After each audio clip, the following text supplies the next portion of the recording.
always work for you, handsome girl. Excuse the beauty. Excuse the beauty. Excuse the beauty. Excuse the beauty. Excuse the beauty. Excuse the beauty. Excuse the beauty. Excuse the beauty. Dangerous curse that Mustang glider, dragging into that cover on that. Excuse the beauty. Excuse the beauty.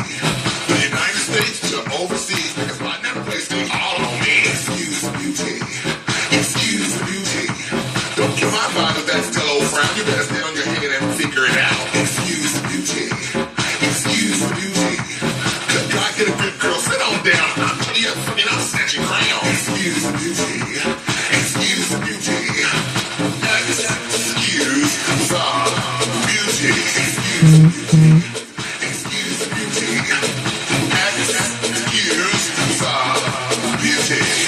Hello. Excuse the beauty. Bitch, you ain't got no W2. Latrice, Royale, hold the line, my friend. You're the gatekeeper, put a bad bitch in. I hear mamas all around. Bitch, let it out. They sick and can't take, so they scream and they shout. Cover girl or cover boy, but I'm a backpiece men. Royale, Mattel, now that's the perfect 10 times 1,000 bitches coming up short. We get teased up, gas cracked up, cold pet report. So please, diffuse her beauty and fight my shine. Like Remy, Scott Nicky, I'm a savage for mine. It's the living doll and the Latrice Royale, and we're doing it and doing it and doing it well. Doing it well. Doing it well. Doing it well. Doing it. What's going on, my Royals? We got a great show for you today. I'm super excited, super excited to have this guest on.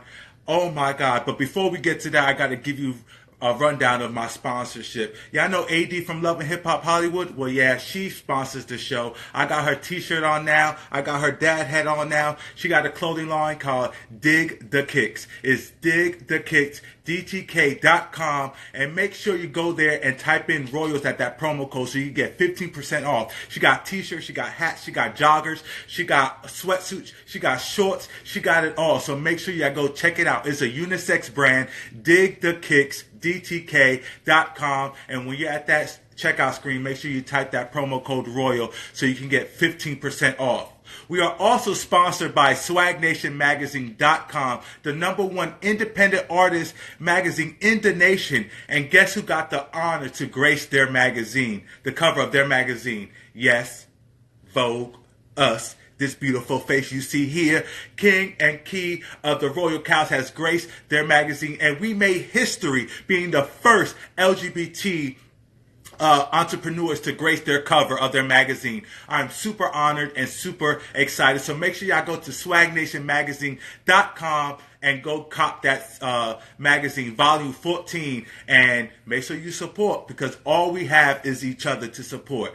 That's what this show is about, supporting our LGBT success, supporting our LGBT entrepreneurs, supporting our LGBT celebrities, letting you know that we do more than that ratchet, we do more than that mess. We are out here winning and winning big. I want you guys to share the word LGBT pride. I know Pride Month has just went over, but we can be prideful all year round.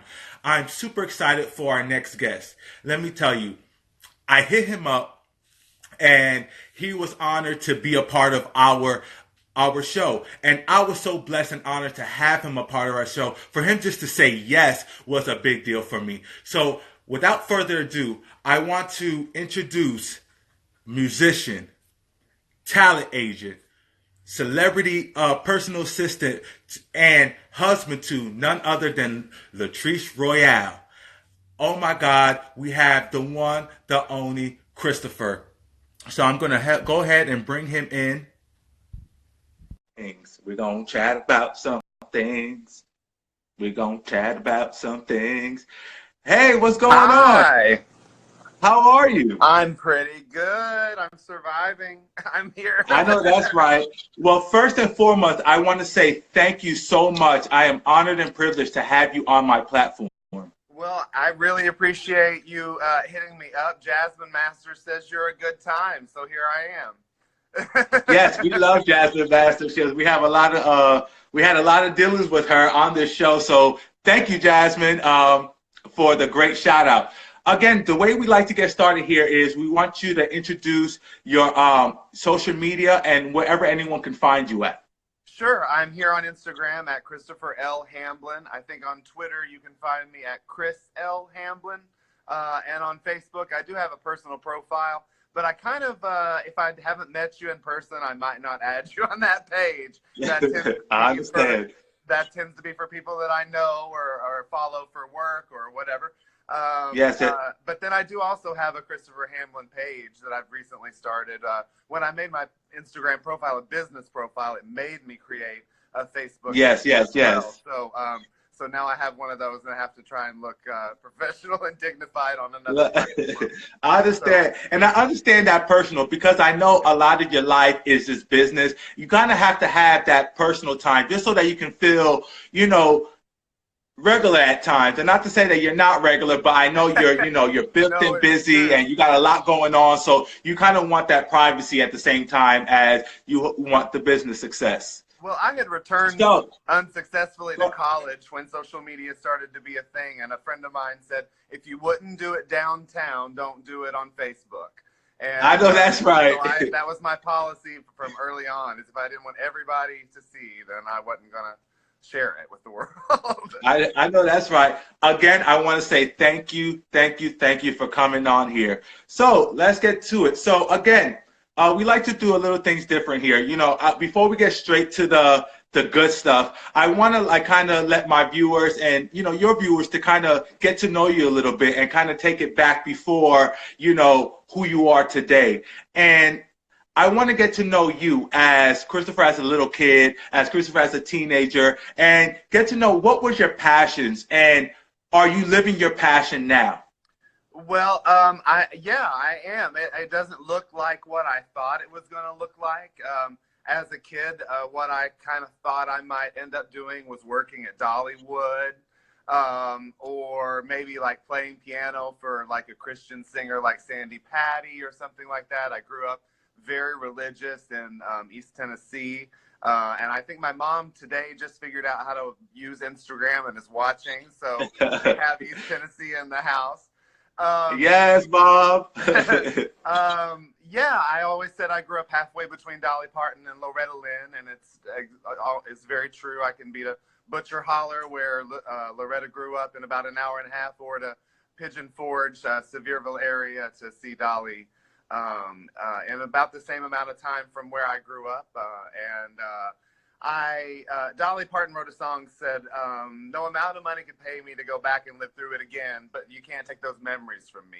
I'm glad I grew up the way that I did, but I knew from pretty early on that I was going to have to get out. I know that's right. Well, being from Tennessee, was it hard to kind of be your authentic self growing up? Well, I don't want to say it was hard because I think I did it anyway. I think that looking back, a lot of people tell me that I was out way before I thought I was out. I got the same thing. I was labeled Chrissy the Sissy from pretty early on. I was skipping around talking about the Wizard of Oz and Ruby Slippers, and then I found Bette Midler, and like when Beaches happened, that was it. And then by high school, I had found Bernadette Peters, and forget about it from there. I tried to play basketball. I had a little bit of skill, but honestly, socially, I wasn't accepted enough, really, I think, to be on basketball teams and one of the boys. You know what I mean? So right. I was off with the girls playing a lot and doing those things. I didn't have a choice. I was going to be who I was going to be. I was stuck with what I had, and it did make me stand out a lot. And I always described it like being Peter Pan, like people like see this boy on TV that can fly, but they don't really understand what who I was. They didn't Right. They didn't know what was going on. Well, you know what? I want to say thank you, honestly, because it's people like you that make people like me and even other people growing up within our community to know that despite what we go through, despite the doors closing in our faces, despite where we grow up, that we can still go out and be who we really are and who we want to be. And it's people like you that we get to see, you know, in the limelight and on Instagram and Facebook and TV and all that good stuff, to where we're like, you know what? He did it and so can I. So honestly, thank you, because you are a true inspiration, despite if you know it or not. Honestly. Well, I really appreciate you saying that. Got me kind of in my feelings a little early in this thing, but I think I saw Margaret Cho comedy special where she said that we as queer folks have an obligation to look as happy as possible for those coming up under us, because you know, I didn't really have a lot of role models. There were people on TV like myself, but the people that I'll never forget seeing an announcement that Anthony Perkins had died of AIDS. And I don't know how I knew that he was like me, but I did. And so from a very early age, I kind of really started looking for people that I thought were like myself. And I found out you didn't really want to be them on TV, the way that that I identified with were being portrayed and responded to was not in a very positive manner at that time. But they were there. I did have this idea that I could, outside of my small town Tennessee upbringing, find people like myself. And that's what got me through, was knowing that there is a world out there. And now the world is so much smaller, and it's so much easier to find like-minded individuals. I've met people now from all over the world that have helped me make sense of myself, to myself and to other people. Like, the more I find like myself, the easier it gets. and that's true. I found in my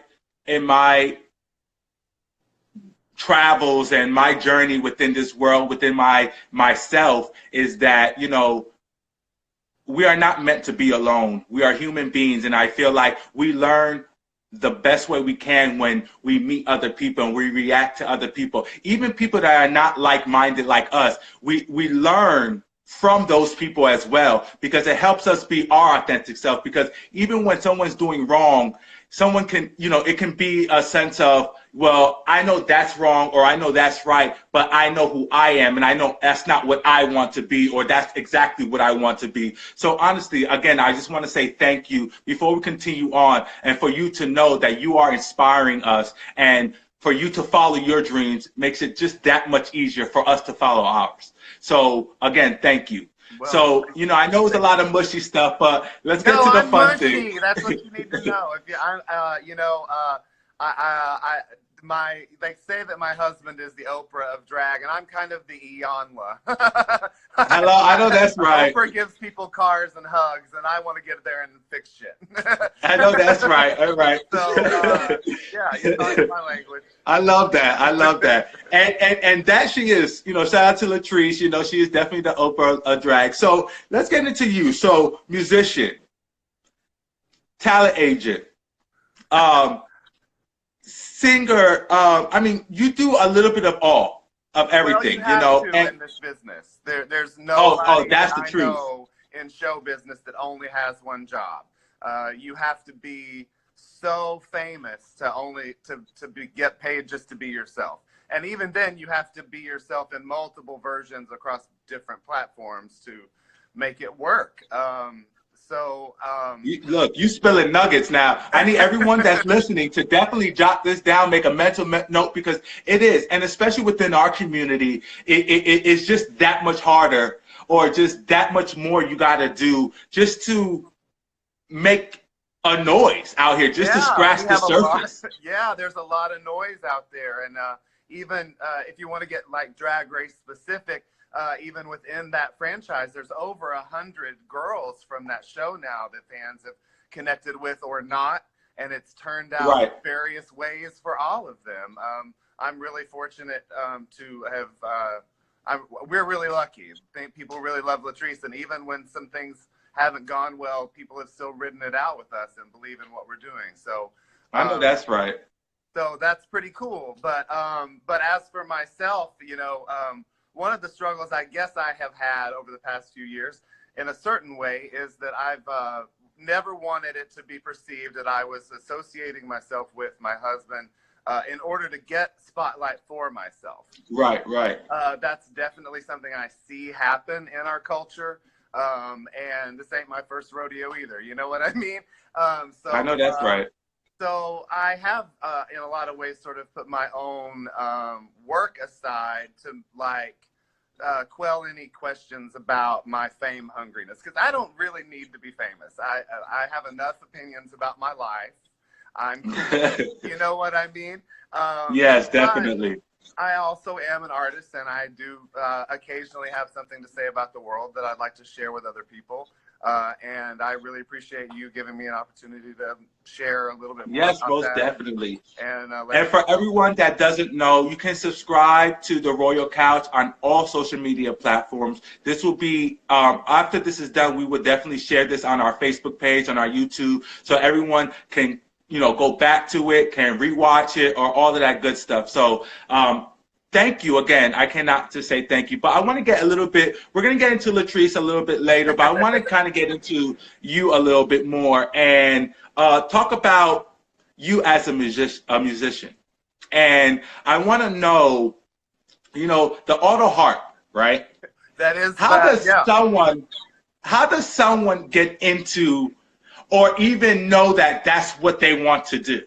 Well, it was a pure accident for me. I actually grew up playing the piano. I started to read music at about the same time that I was learning to read English as a language. So I think for me, music on the page anyway became just another language. And then I was really just trying to be my mother. She would sit before church on Sunday mornings in her beautiful Sunday dresses and play just a hymn or whatever she had on her heart that morning to play.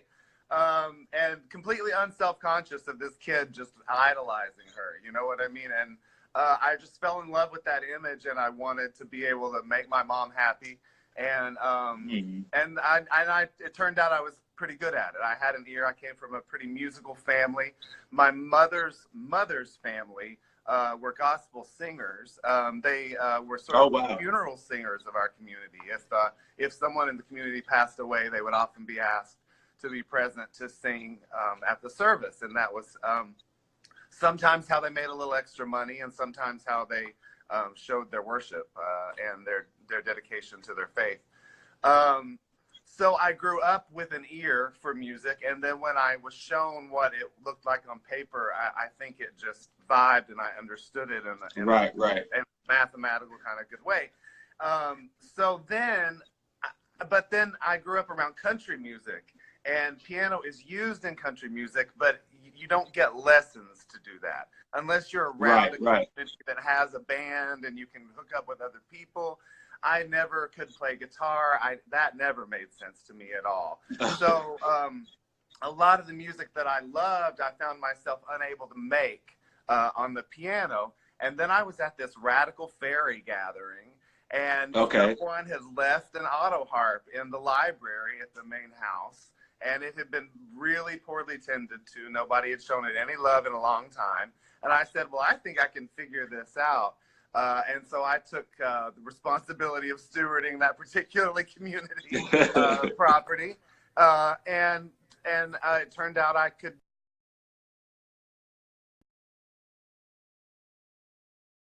of a whole new part of me expressing myself. I started a party in Knoxville called the Night of $1,000 Dollies. It was a Dolly Parton night. And I would go to my grandmother's Sunday school class and sing Coat of Many Colors, and the older generation of folks would just hear their childhoods, and they really could remember being made sackcloth dresses, and I would hear the stories of the memories of my community, of where I came from. And so So for me, the auto harp is a way that I can really connect with that mountain music and that mountain sound, in addition to what I can do sort of with a honky-tonk piano or even a classical piano. As I got older, I got really into musical theater and into opera, and I started getting really intellectual, and I can talk all that, but I realized I was never going to make any money with Benjamin Britten operas. And the people that I moved to New York City for, the composers that I thought were really famous and doing it at the time, it turned out some of them were playing in office buildings and cleaning houses on the side. I could go to Borders and buy their CD, but everybody was broke. So I've had to sort of learn how to do as many things as I can to say, whenever somebody needs this, oh, hey, by the way, I can do that, right?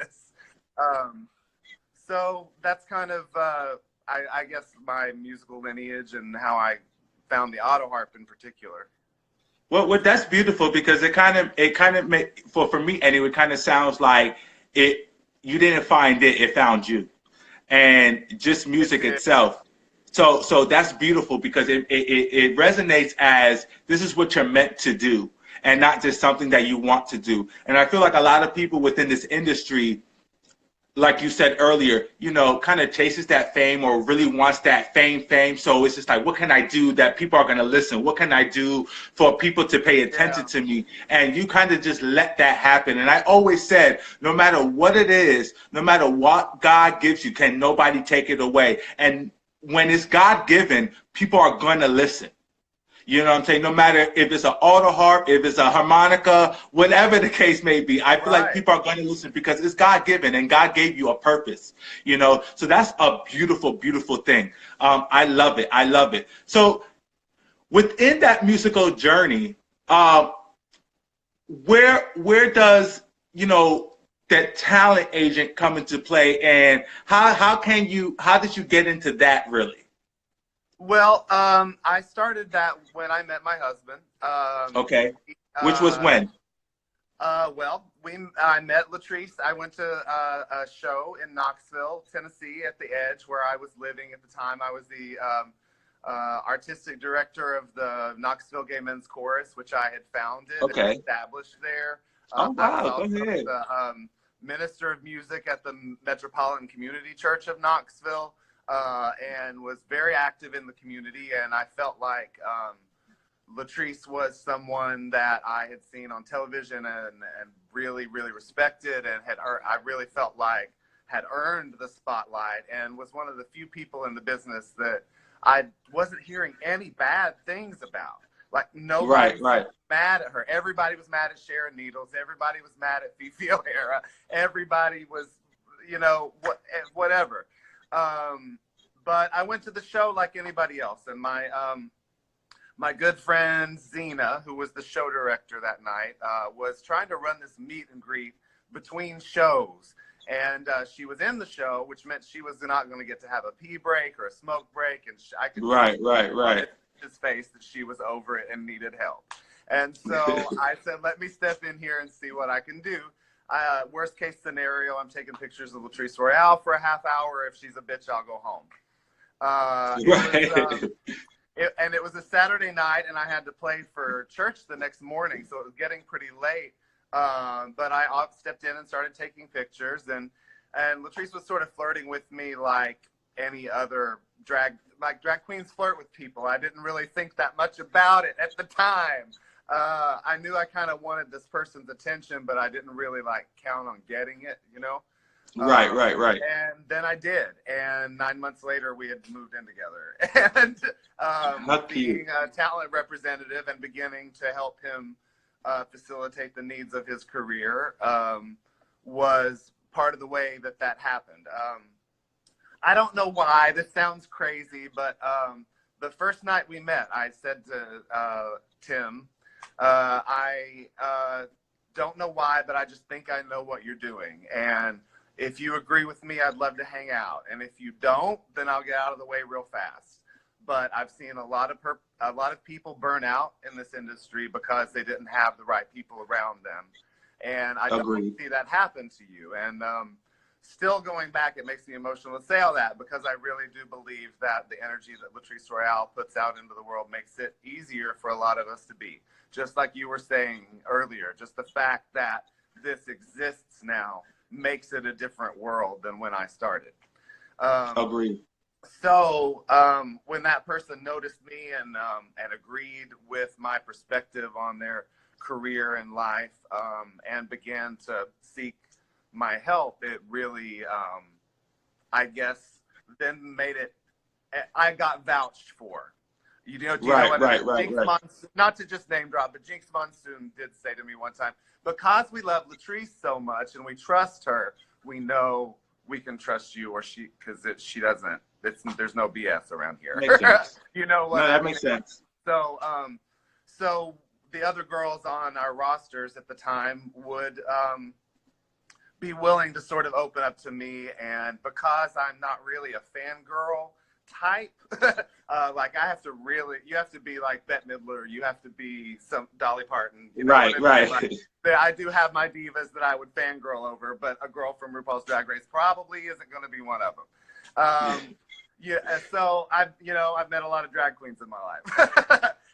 So it works out great because I'm not really intimidated by the situation, and I don't need a selfie, and I've been around and I've tried to promote my own stuff. Sometimes that was successful, sometimes it wasn't. But what I learned about myself in that time was that I'm not good at being a producer and performer at the same time all the time. Sometimes I can be a producer or I can be a performer if the production is being handled well, and that's copacetic.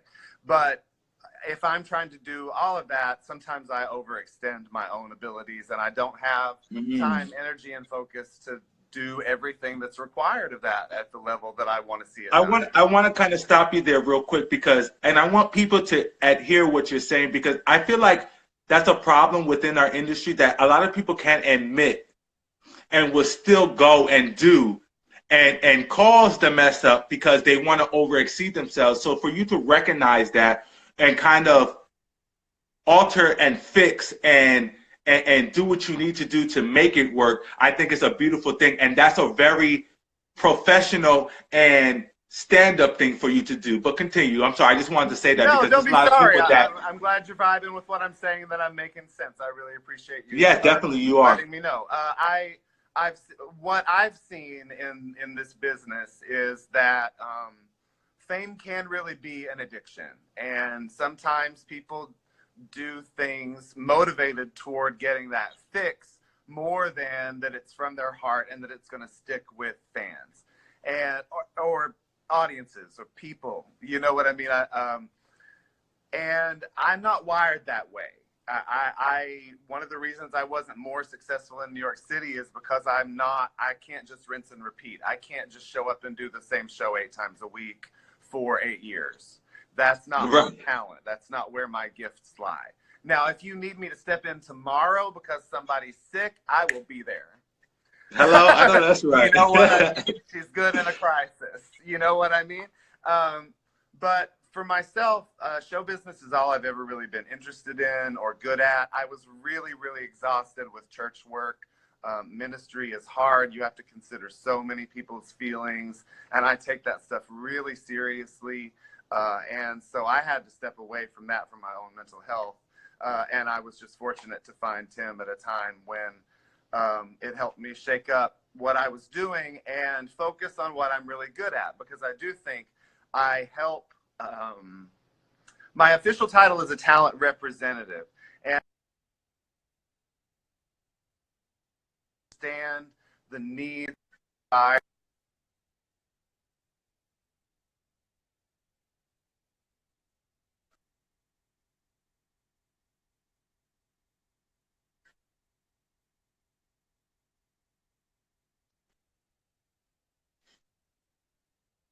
I like being the facilitator, and so that's what I've let myself focus on rather than trying to be famous, right? Get the spotlight. It would be really easy for me to go make a fool of myself on any number of reality TV shows. You know what I mean? Right. I could have pursued that route, But that's I can't do that. I mean that's beautiful, and I think that's why so many people would love to work with you. That's why you got Latrice's attention when you approached her. I feel like because they see your authenticity, they see that you're not here because you're trying to get what they call nowadays clout or anything like that, but you're here because you really care and you genuinely love what you do. And I feel like that resonates beyond anything other than what you want or what you're trying to do is what they love. And I think that that's a beautiful thing coming from someone that has been in the industry and can get the recognition that you deserve. You know what I mean? I'm sure you can be in New York playing 8 times a week, every week, doing what you love and stuff like that. So I think that's a beautiful thing. And I think as an audience, we see that. I think as your clients, as your the people you represent, they see that, and that's why everyone kind of is drawn to you. Are you there?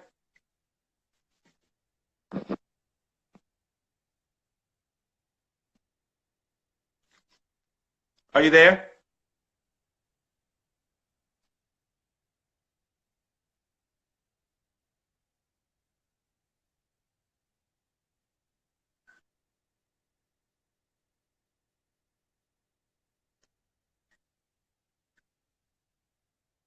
Uh,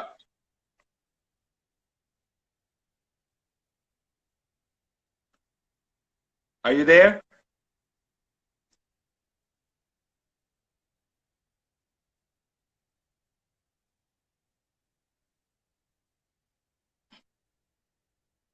Chris, can you hear me?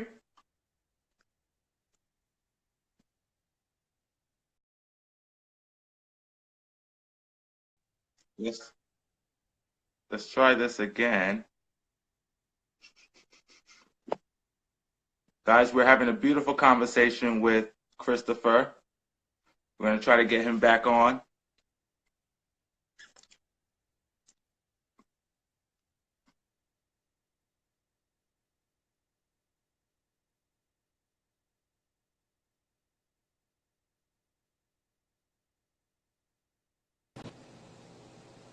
Are we there? Can you hear me? Testicular difficulties. Yes, no, that's beautiful. It's fine. This is why we're live. Live things happen. It's fine. It's fine. It's true. See, we're too much energy. We've blown the airwaves. Look, hello. That's beautiful. Look. But no, again, like I said, I just think that people see your authenticity, and this is why people can kind of relate to you and want to work with you and kind of are drawn to you because they see that it's not for the fame, it's because it's really in your heart and really what you love to do. And to me, that matters beyond anything. Well, that'd be a great way to be remembered. If you can keep telling people that, that'd be great. Yeah, oh, definitely, and I will. You know what I mean? I'm to be honest with you, I'm a huge fan, and I'm more of a fan as this interview goes on because hearing your heart, it's one thing to see someone or see their social media or see them wherever you see them, but it's another thing to actually talk to them and hear what their heart is. And that's why I love my show because I do this not just to praise your accomplishments, but to hear your story and to get to know you as an individual and not just, Latrice's husband or the musician or whatever. I really want to get to know Chris. Well, I appreciate the opportunity. That really is, when you get down to it, the craze about Drag Race in particular is based in the story. The reason that it's successful is that, particularly Latrice's season, was everybody represented a part of the community. And as they were fighting it out amongst themselves, we were fighting it out and figuring ourselves out too. It meant something to us how it turned out, not just who was the best drag queen, however you decide right. or got the crown, but like, I need to see this person be successful because it means that I can be successful. Exactly. Particularly with Latrice, like the getting to tour with, like we're about to leave right now it's crazy. We just spent 42 hours and 5 planes coming back from New Zealand. And we got home last night at 6 p.m. and we leave in the morning at 5:30 a.m. for Canada, where we're playing 13 cities in 15 days with her one-woman show, Here's to Life, which is Latrice's life story, basically, on stage. And that's that Club Couture, right? Yeah, that's the Club Couture tour. And I accompany her in that show and literally get to facilitate the telling of her entire life story, from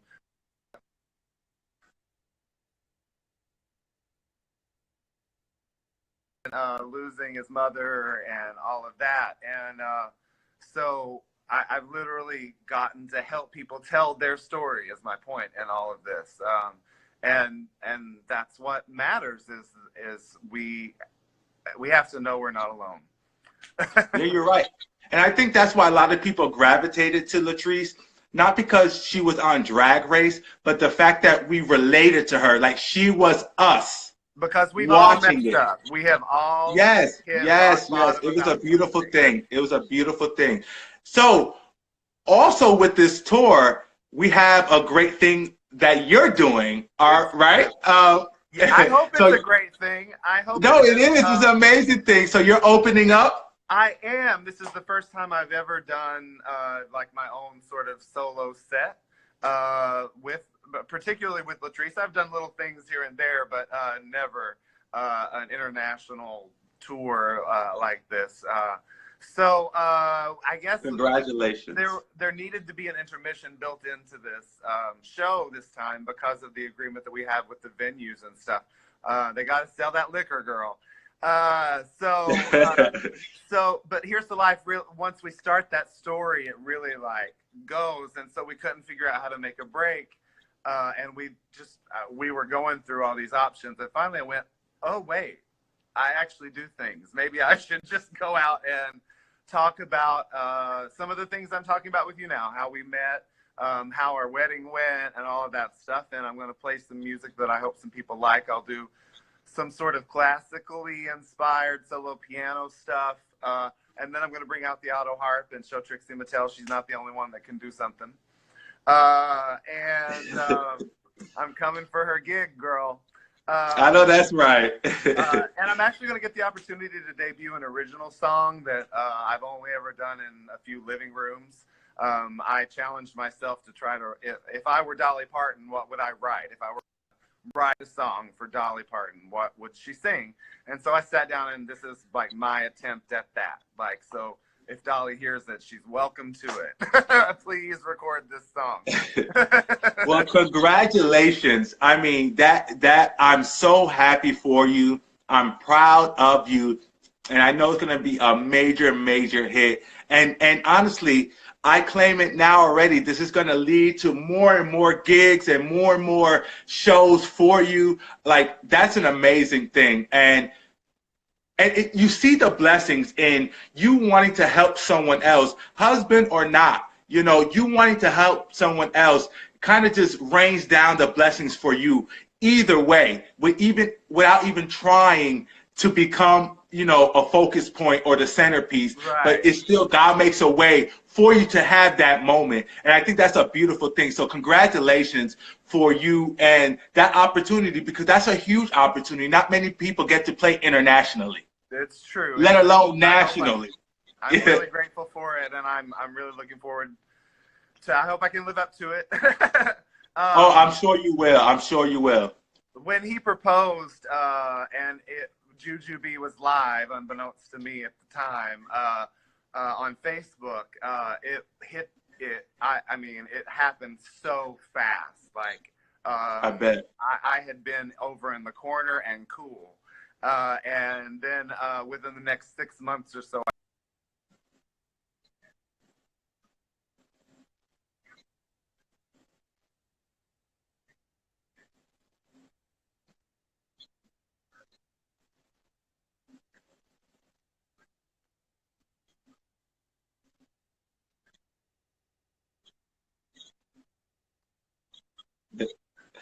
Well, you know, you guys are kind of a big deal within our community.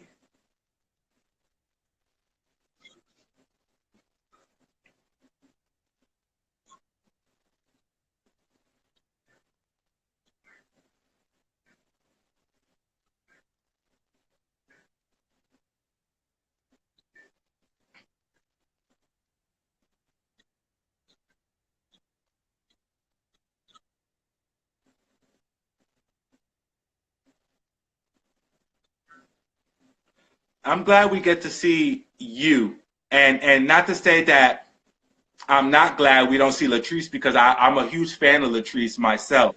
But I'm glad that we get to see you and you kind of release your story and your heart.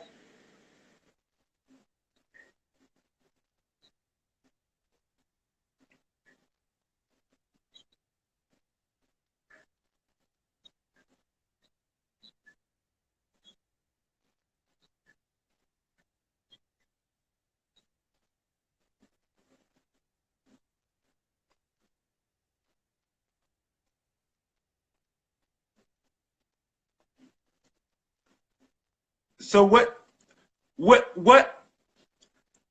I want to get a little personal with you, if that's okay.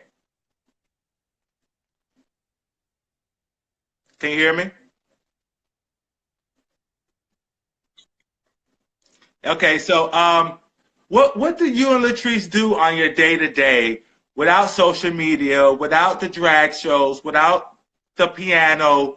What are certain things that you guys like to do just as a couple?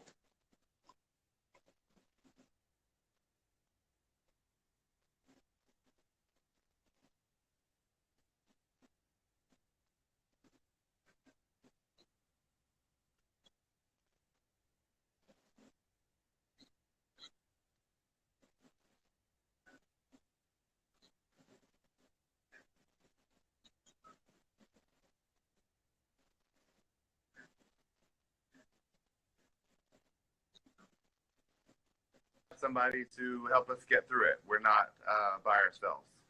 Um,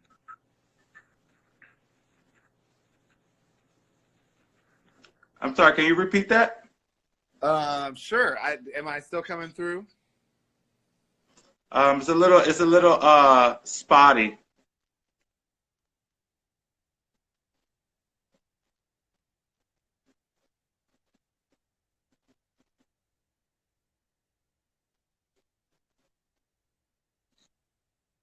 Oh no, please don't be sorry.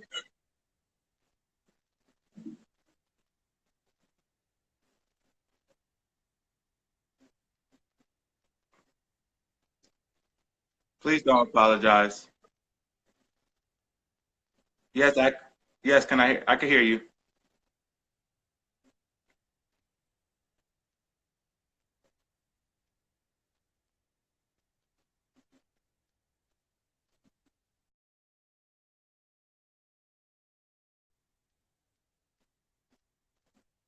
Guys, we apologize.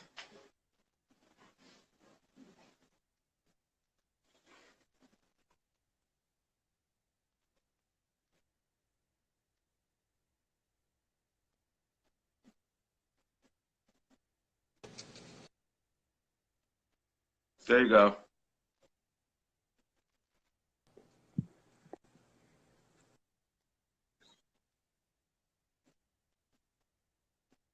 What's going on?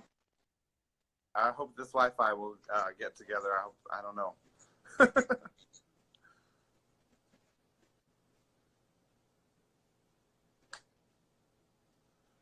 um, Okay, I hear you perfectly.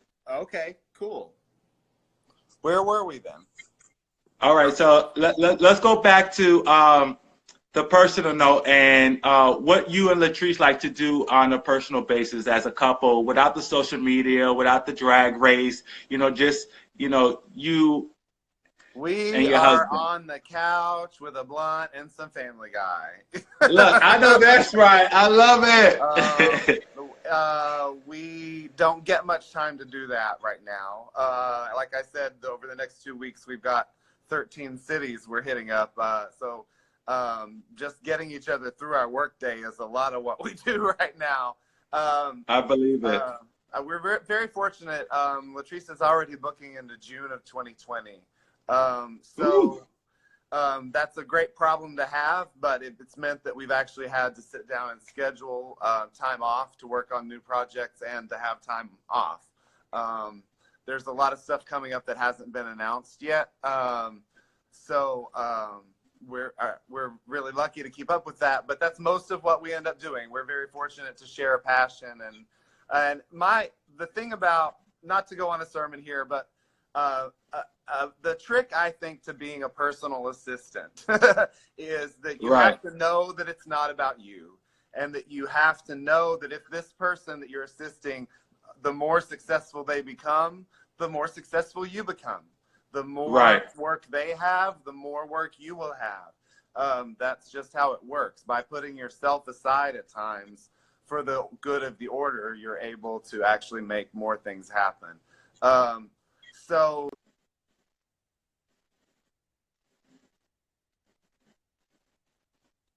Because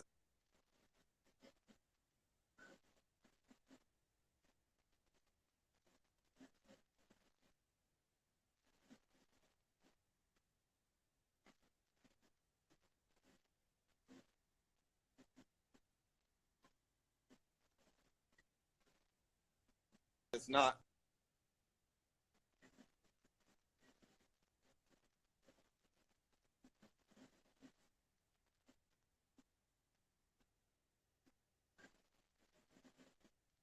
Can you hear me now?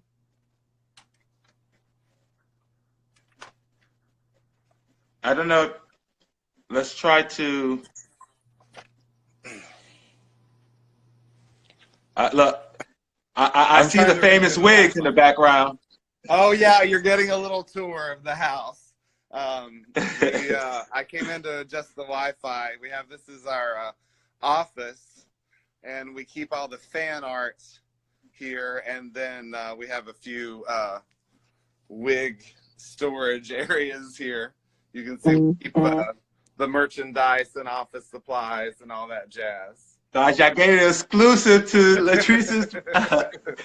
I didn't mean to do all that, but you definitely got it. You definitely got it. That's beautiful. That's beautiful. I just think that it's beautiful that, you know, you guys support each other. You guys are authentically, you got yourselves, both you and Latrice. I believe that it takes a strong couple to do what you guys do, especially the fact that y'all continuously booked and busy. Well, you know, and you have to be strong. I was going to say that earlier, one of the great things that I've always found about being with Tim is that we are so very different that we can't be in competition. Like what he offers the world, I can't possibly bring, and the same can be said of what I do. He can't do what I do. And so it's very easy for us to be able to cheer each other on and say, go baby. That's beautiful. Go on. That's go beautiful. And he's always been very understanding of if I need out of it for a second. Like he's let me go to Tennessee and take a little break and get my head together too, because like DragCon in particular, for a few years I would have to take a week off after and say I'll see you in a minute, because it was just so many people and so much energy that I wasn't used to having to deal with. Because even though he does the meet and greets, a lot of times, particularly at DragCon in those days, I was facilitating the meet and greet. So I was meeting and greeting every single person as well, and taking their picture and holding their purse and all of that. So, you know, even though I'm not the one there to see, it's a lot. No, I believe it. I believe. I want to ask you a question before, and I'm not gonna keep you too much longer because I know you have a busy week ahead of you. Have you ever decided to do drag, or have you ever done drag? I did drag for a long time, actually. I kind of buried that part of my personality a little bit. I started doing drag. There was a club in Knoxville, Tennessee called the Carousel, and it was on the campus of the University of Tennessee where I went to college. And I saw queens there like the Lady Geneva, and may she rest in peace, and Champel Denise, may she rest in peace, Ashley O'Neal, Charlie Brown came through there, and I got really inspired, and I did my first number ever was Alanis Morissette, You Ought to Know. I guess I was a little mad. And then the next week I came out and did like all that jazz at the amateur contest, and everybody was like very confused because it was like I went from Adore Delano to Alexis Michelle or something in a week's time. And then when I moved to New York City and had found out about the Club Kids and Michael Alec and Lee Bowery, and started finding out like really about like Hedwig and the Angry Inch and becoming a part of that scene in New York and the Radical Fairies there and all of that, my drag took on more of a like performance artist, like expressionist kind of thing. But then as I kind of went through some things in my life and wasn't kind of in a good place for a while, that kind of got maybe a little angrier and a little more conceptual and a little less to do with what I had traditionally seen as drag at that time in particular. And that didn't really serve me very well. I wasn't ever on cast anywhere. I did my own production of Hedwig and the Angry Inch, where I played her and accompanied myself on piano as well. And I don't think I've ever seen anybody else do that. I know that's right. Trendsetter. But in the play, she wrote all of those songs. So to me, it makes sense that she should and could play an instrument as well. But then I had started working with the Knoxville Gay Men's Chorus, and as I was trying to put that project together, I had gotten really inspired by Harvey Milk. I had seen the Sean Penn film that Dustin Lance Black wrote, and I really noticed that he changed his drag to get elected. Like, he went from being a hippie to being a businessman and wearing a tie.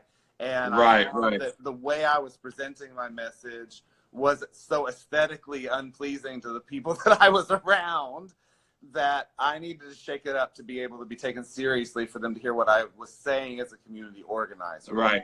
And I needed to be able to walk into any room and get people on my side and get them involved in what I was trying to do. So that it was right at that time that I met Tim, and he really helped me clean up my social media image and really showed me like what was funny, or what was a little too far, or what was something to really be proud of and celebrate, no matter how you looked, or something that you were just trying to be funny because you were drunk one night and you got tagged in it on your friend's page. You know what I mean? And from there, I really kind of tried to then like visually continue to expand, you know, being more palatable to more people. I want to be understood, you know? That makes sense. And can I ask you what your drag name was? I had a few of them over the years. I tried to be Andrea Davis at the beginning. That didn't work. I tried to be Christine Crawford, thinking that I was making a Phantom of the Opera joke, but everybody just called me Christina, and that didn't work. And then at the end, when I was mad, I tried to be Stormy Rose, and sometimes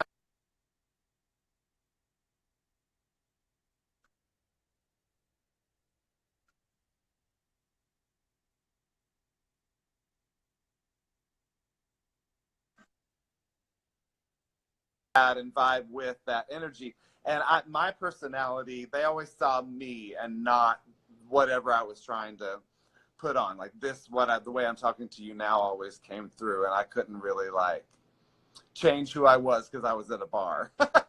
But then when Drag Race happened, and I saw particularly performers like Sharon Needles, who I started getting compared to, and I was like, that was really the last time I did drag.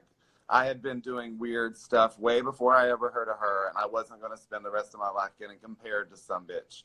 So I kind of hung up the hat there. And then Milk, I felt like really, really expressed the weirdness of some of what I was trying to say when he got on the show. And I felt like what I was trying to say is now being said. And so it felt like it was less important for me personally to try to be keep that voice, right? doing it. And I've watched so many girls in particular since then, like, that may be more successful in another arena, keep just pursuing the like Drag Race spotlight or what they think another girl's opportunities should be, instead of just focusing on what you're really good at and doing that. And that's the only way you could really be happy. Like, I know that's right. You can't need to be famous more than you need to be happy. I know that's right. Listen, Chris, it has been an awesome, and this is why I love doing this show the way I do. I know people rather me do live in person or sit down and have the car, but I like for our interviews, my interviews, to be a conversation, to where it doesn't feel scripted, it doesn't feel forced. And I just felt like right now we just had a conversation, like if we just on FaceTime having a good old time and stuff like that. And I love this. And I love you even more as an individual, because you kind of spilled your heart out. And I love that. And I thank you again for even agreeing to come on this platform.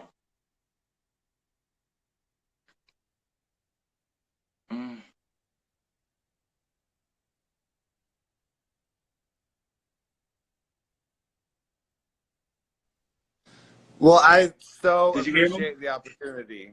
Are you Yes. hearing me? Yeah, I can hear you. Okay. Yeah, this is really like, I don't mind saying to people that when you first emailed me, I was kind of convinced that you just got Latrice's boy name wrong, and that when you asked to talk to Christopher, that you must have meant Timothy, and that this was wrong. So I really appreciate you noticing what I'm doing and vibing with it and giving me an opportunity to talk about it. I've not had an opportunity like this in the States. I've done a few little interviews here and there, but I really appreciate you letting me be myself and on your program. I thank you so much. I've started a couple different businesses and, management. So if you don't mind, I'd love to DM you a few times and see if you can give me some pointers on, how things go within the industry and things like that. Honestly, I really feel like you are a force to be reckoned with, and you're only going to the top. Honestly and truly, I thank you from the bottom of my heart. And maybe next time we can get Latrice on the show. But for now, I definitely wanted to talk to you because I know what hard work you do, and I know the talents that you possess yourself. And I just wanted the world to see what I see and why, I'm such a fan of you. Well, I really appreciate it. The only way we can grow is together, and by having conversations like this. We're all so sensitive about who's allowed in what spaces right now, and the only way that changes is conversations like this, where we get to know each other's real stories and where we're coming from. Yes, so again, thank you for coming on to the show. It has been a pleasure. I've had a good time. Hopefully you have had a good time. I've had an amazing time. And good luck on your performances coming up. Good luck to Latrice on her tour, which I know she's going to knock it out the park. And it's all love and respect here. I will be watching, and I will be supporting, and you guys will definitely be in my prayers. I love you guys so from much. the bottom. Right back at you. All love and support. Have a great night. Thank you so much. You too. Guys, how dope was that? He is so amazing. Oh my God. Latrice, you're next. We're coming for you, Latrice. Thank you for subscribing. Thank you for watching. Make sure you go to all our YouTube, our Facebook, our Instagram, The Royal Couch. It's been a great time.